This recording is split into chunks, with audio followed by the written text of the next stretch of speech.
Hi, everybody. I thought I would do a live because I posted about when men are defensive, it really turns women off, and it does. And while it turns men off when women are defensive too, that is not a primary reason that men come into therapy.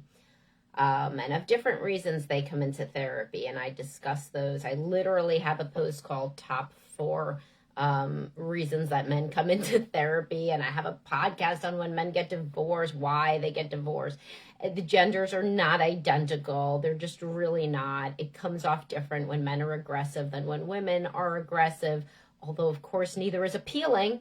It usually is not as it doesn't lead to the same fear reaction for a woman's aggression, unless of course she's on the margins and we're dealing with things like rage and borderline personality, etc., which we're usually not. So for example, I always say that men have a physical touch love language, and intimacy is very important for them, more than it is for many women, And so men and women are different, but I should not have to say that if you're a long-term follower, because you already know that I think that, and I have so many posts about that.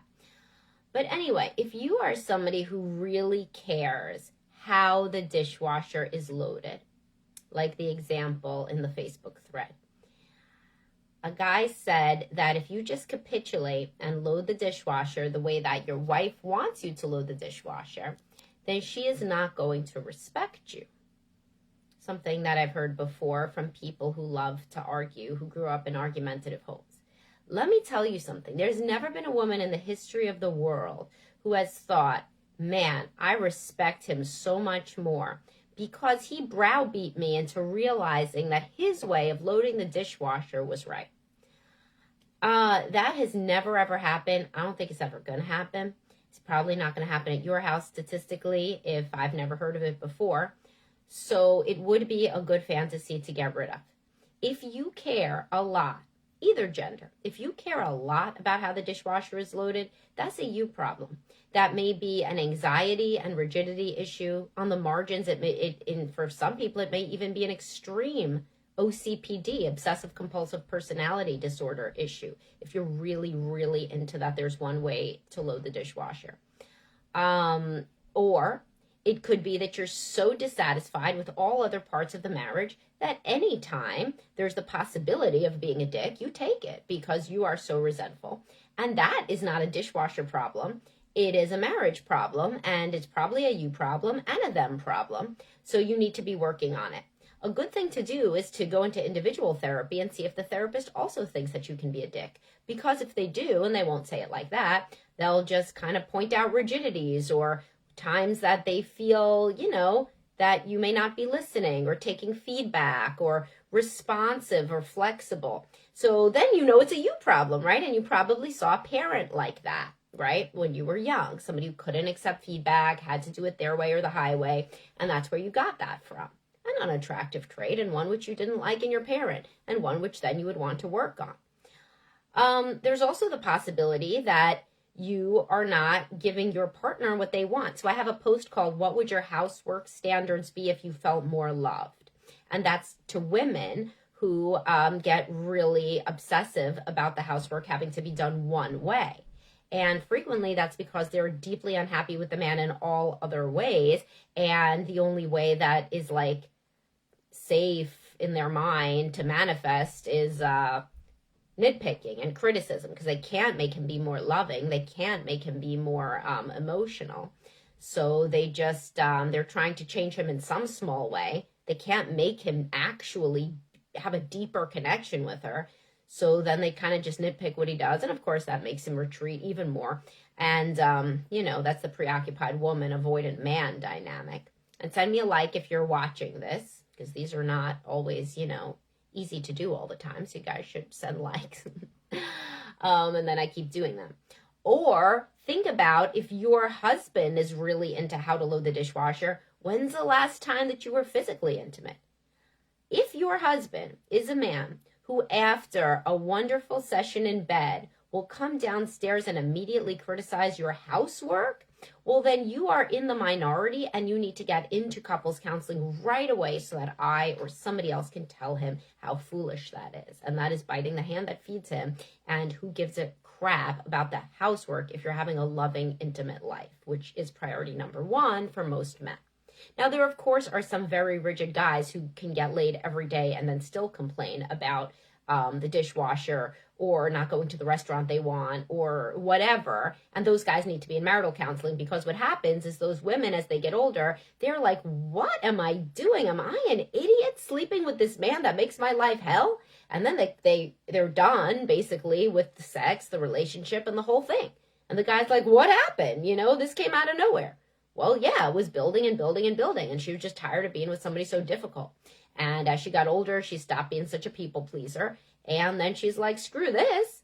We are having sex. I am being nice to him, and he still criticizes every damn thing I do, which is a dynamic with very anxious, rigid men and people-pleasing women.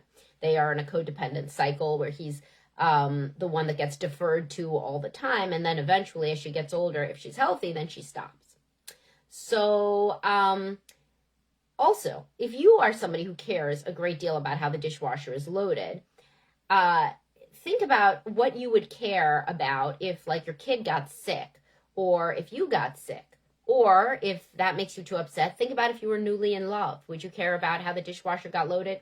So if your actual situation changed such that you were either very unhappy or very happy, would the thing that you think is so important matter at all? Would you complain about whether you went to Chinese or Japanese food on a first date with an exciting man?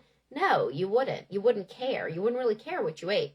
So that can frequently, or on the other side, if your child was ill, would you care what the hell you put in your body every day? No, you would be worried about them. So if you can look at it from a wider lens and take a different perspective, you may see that it really, many, many things that you think matter a lot don't.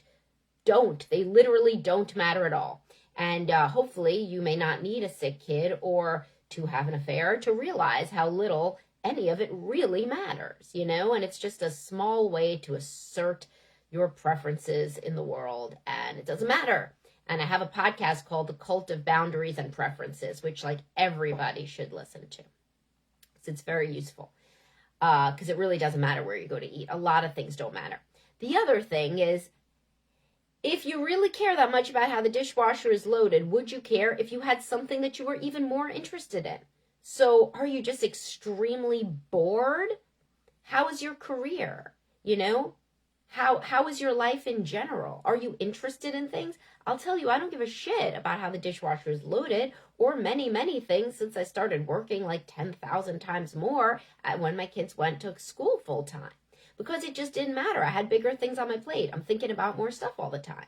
And many men are like that. And that's why their wife tells them, turn the plate this way. And they're like, okay, because they're barely even listening. They're thinking about some stuff at work, or they're thinking about maximizing their pleasurable time at home in the limited time that they're not at work.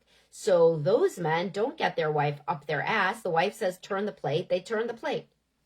Big shit. There's never been a woman who's like, I respect my husband a lot more for caring deeply about how the dishwasher is loaded instead of having a fulfilling and productive life outside the home.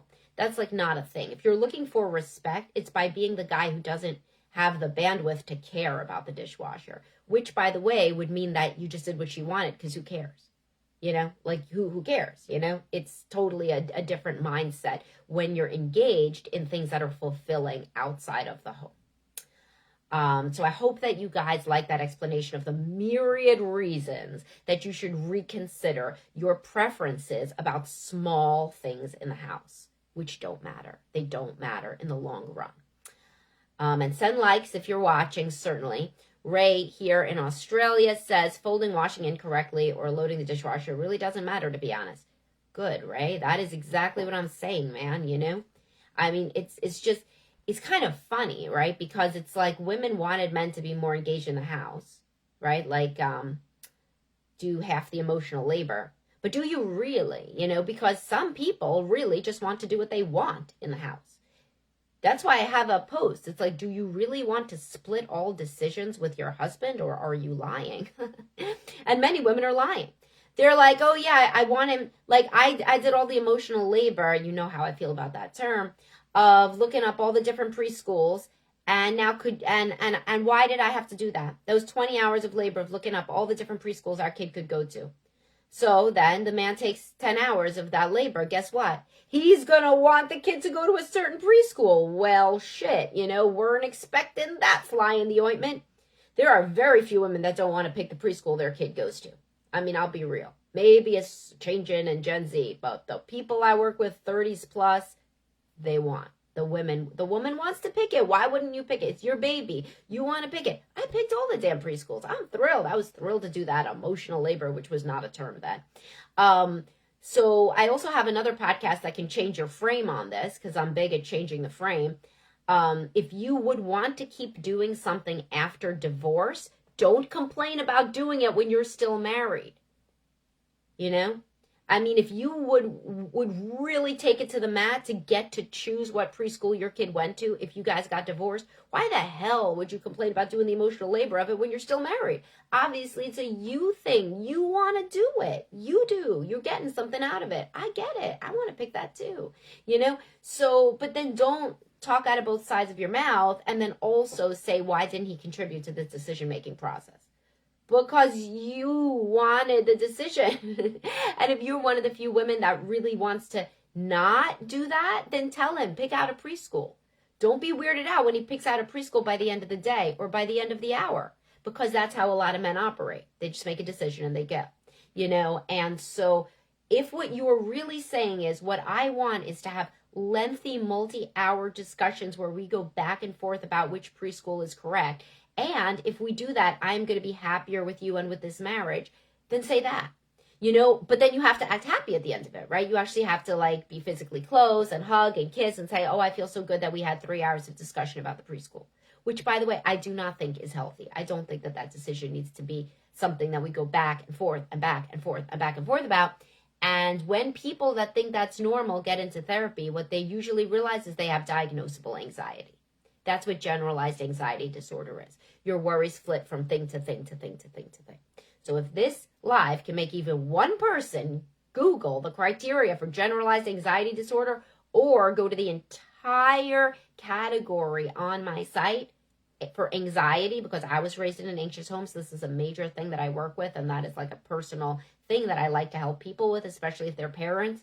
I have a post, 5 reasons moms can't admit they're anxious. I have so many posts about anxiety.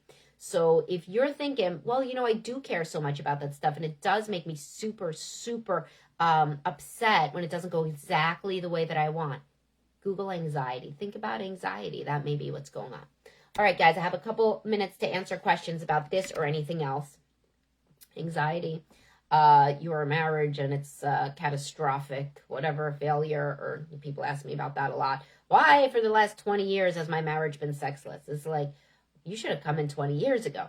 But, I guess this is the second best time. It's like the quote, best time to plant a tree is 20 years ago. Second best time is yesterday or today or whatever. Today, I guess, is the quote.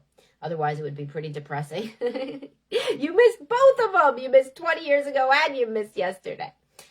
Ray says, emotional labor annoys me as well. As dad, I booked the dentist, the doctor, and the after-school sporting choices. I also chose the primary schools and high schools. Well, your wife must have been pretty laid back or just completely non-functional. That one could go either way. I have a podcast, Are There Really Men Who Do Everything? And frequently, that's a big secret, big elephant in the room, is the woman is paralyzed by depression, anxiety, or whatever else, and the guy basically is doing everything.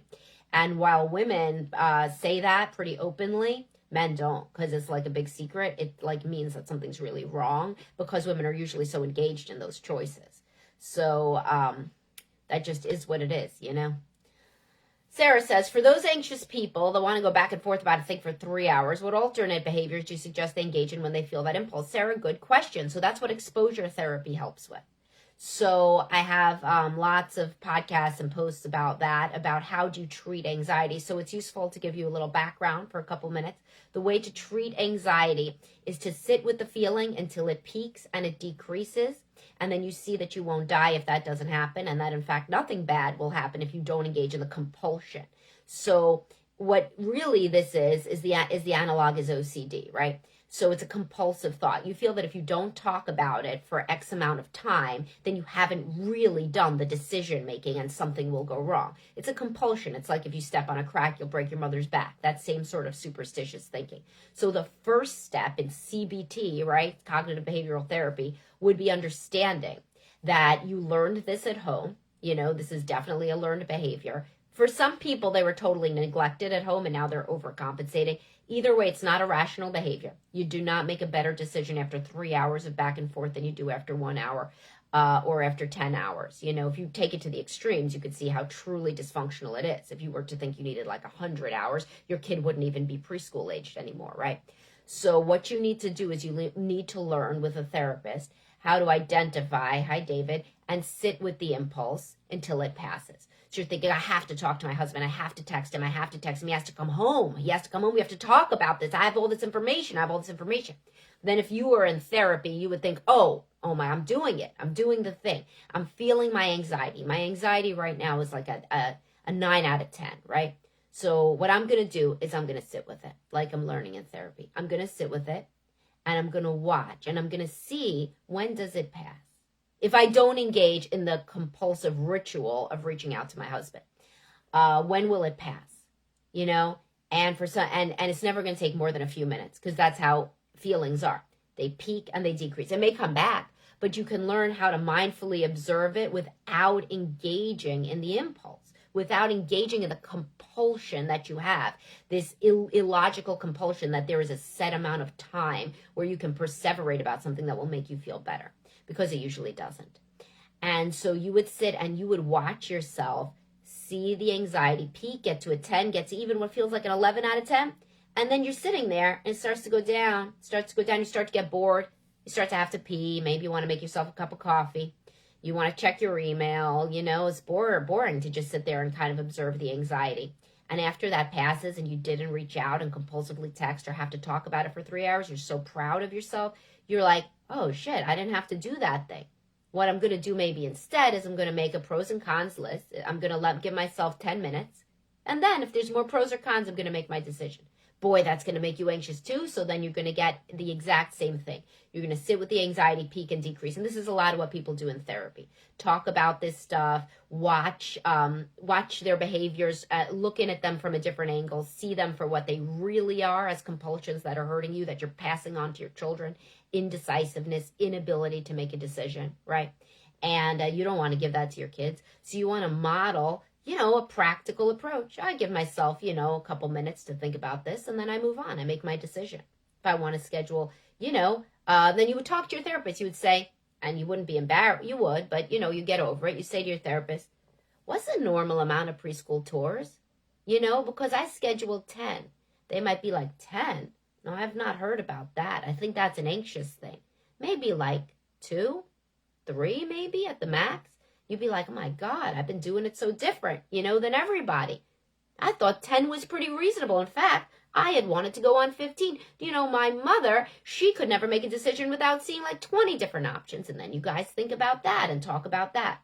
Anxiety is super responsive to therapy. There are so many different ways to engage in the world besides to be trapped in cycles of indecision and compulsion.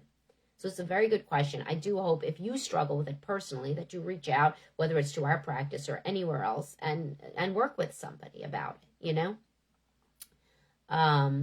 Ray said, wow, linking anxious thoughts to OCD. I never thought of that link. That fills some blanks for me. Yeah, so OCD is an anxiety disorder. So it's right under the umbrella. So OCD is an anxiety disorder, and generalized anxiety and OCD and panic, agoraphobia, like all sorts of phobias, all of those things are linked. And OCPD, although it's a personality disorder, so it's not OCD. I have a podcast, OCPD, Are You Rigid as Fuck? So pretty good title. And you can listen to that podcast as well on the Dr. Psych Mom show. That is available on Apple, Google, Spotify, of course, and everywhere else. So yeah, it's turned into a good discussion about what anxious behaviors are also. And that is also covered in my my post about what would your housework standards be if you felt more loved. Because if somebody is really, really obsessional about always things have to be one specific way, sometimes it could be a super huge epiphany that they're passing this on to their kids, because their kids start to be super perfectionistic and very rigid, and things only have to go one way for them as well. And you see the child struggling with it. And if you can open your mind to think, oh my God, where did they learn this from? It's me.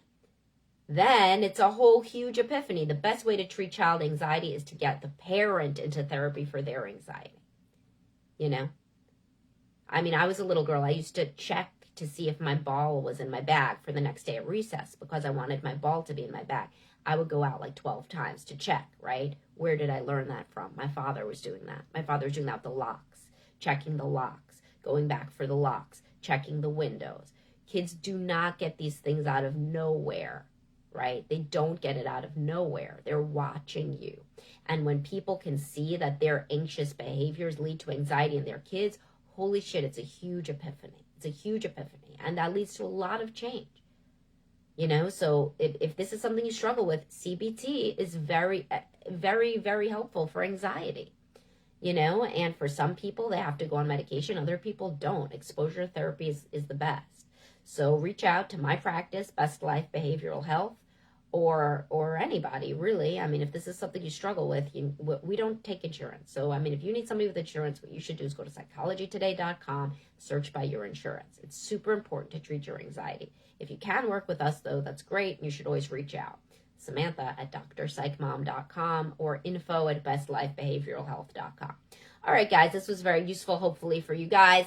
And join my secret Facebook group if you're interested in topics that I discuss. Blue subscribe button, or there's a pinned post at the top of my Facebook page now that has 2 other links to try if you're one of the people that the blue subscribe button doesn't work for whatever reason. Ray said, oh, I checked the locks, windows, oven. Yeah, so if you do that more than once, then there's a problem, right? So yeah, it's super traumatic for kids to watch that kind of stuff, because then they inculcate it into themselves, and then they start checking and checking and checking. The world seems so unsafe. All right, guys, thanks for watching, and I'll talk to y'all soon. Have a great day.